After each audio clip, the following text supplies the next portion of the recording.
আপনারা গরু মরে গেছে, গরু মাটিতে দিয়ে মাজার মানে কতগুলো মাজার ভাঙছে জানি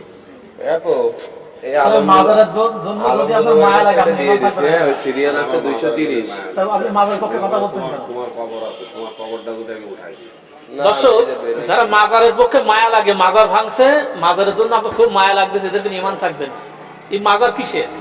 আপনি ইবাদত করার প্রয়োজন হবে, আপনি মসজিদে যান, মসজিদে গিয়ে আল্লাহর ইবাদত করেন। আপনি কত বড় ইবাদত আল্লাহ হয়েছেন দেখি, আপনি কোরআন পড়েন, কিন্তু মাজারের পক্ষে থাকেন না। কিন্তু মাজারের জন্য যার মায়া লাগবে, দুঃখ লাগবে, কষ্ট লাগবে, ঈমান নেই, তোর কিসের ঈমান?